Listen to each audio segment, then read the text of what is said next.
Ezekiel chapter 3. He said to me, Son of man, eat what you see in front of you, eat this scroll, and then go and speak to the house of Israel. So I opened my mouth, and he fed me the scroll. He said to me, Son of man, feed your stomach and fill your belly with this scroll I'm giving to you. So I ate it, and it was sweet like honey in my mouth. He said to me, Son of man, go to the house of Israel and speak my words to them. For you are not being sent to the people of unintelligent speech and difficult language, but to the house of Israel, not to many peoples of unintelligent speech and difficult language, whose words you cannot understand. Surely, if I had sent you to them, they would listen to you. But the house of Israel is unwilling to listen to you, because they are not willing to listen to me. For the whole house of Israel is hard-headed and hard-hearted. I have made your face adamant to match their faces, and your forehead hard to match their foreheads. I have made your forehead harder than flint, like diamond. Do not fear them, or be terrified of the looks they give you, for they are a rebellious house.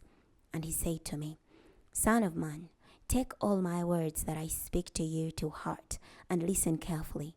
Go to the exiles, to your fellow countrymen, and speak to them. Say to them, this is what the sovereign Lord says, whether they say attention or not. Then a wind lifted me up, and I heard a great rumbling sound behind me as the glory of the Lord rose from its place, and the sound of the living being wings brushing against each other, and the sound of the wheels alongside them, a great rumbling sound.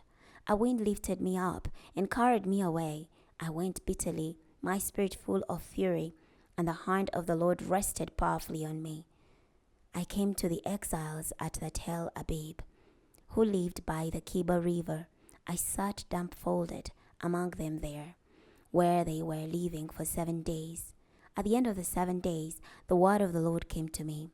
Son of man, I have appointed you a watchman for the house of Israel.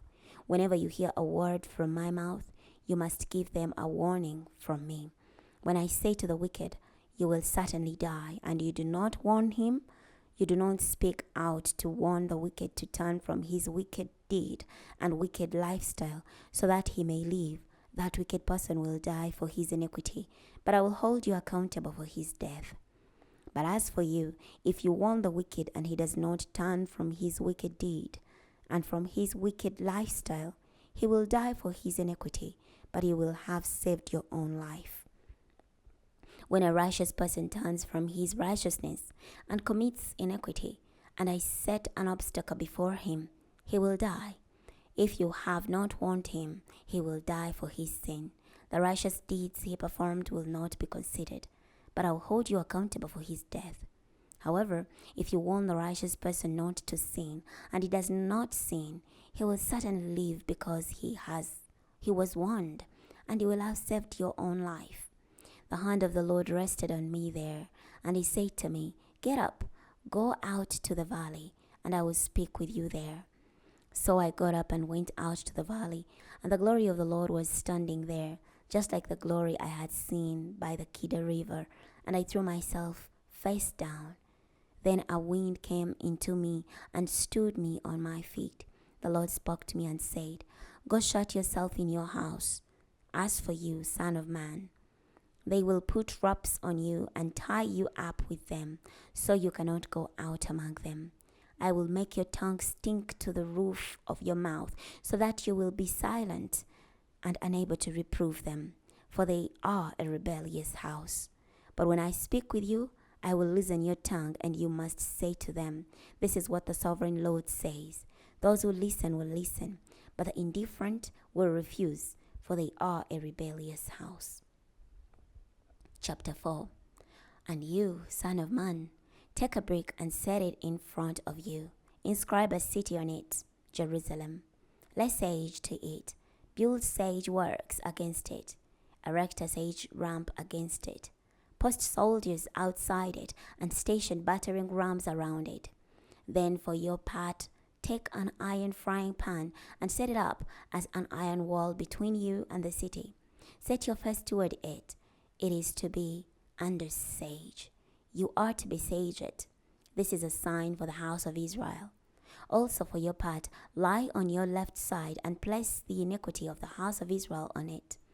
For the number of days you lie on your side, you will bear their iniquity. I have determined that the number of years of their iniquity are to be the number of days for you, 390 days. So bear the iniquity of the house of Israel. When you have completed these days, then lie down a second time, but on your right side, and bear the iniquity of the house of Judah 40 days. I have assigned 1 day for each year. You must turn your face toward the siege of Jerusalem, with your arm bared, and prophesy against it. Look here, I will tie you up with ropes, so you cannot turn from one side to another until you complete the days of your siege. As for you, take wheat, barley, beans, lentils, millet, and spelt. Put them in a single container and make food from them for yourself. For the same number of days that you lie on your side, 390 days, you will eat it. The food you eat will be 8 ounces a day by weight. You must eat it at fixed times, and you must drink water by measure, 1.5 pints. You must drink it at fixed times. And you must eat the food like you would a barley cake. You must bake it in front of them over a fire made with dried human excrement. And the Lord said, this is how the people of Israel will eat their unclean food among the nations where I will banish them. And I said, Sovereign Lord, I have never been ceremonially defiled before. I have never eaten a carcass of an animal torn by wild beasts. From my youth up, unclean meat has never entered my mouth. So he said to me, all right then, I will substitute cow's manure instead of human excrement. You will cook your food over it. Then he said to me, Son of man, I'm about to remove the bread supply in Jerusalem. They will eat their bread rations anxiously, and they will drink their water ration in terror. Because they will lack bread and water, each one will be terrified, and they will rot for their iniquity. Stopping here today.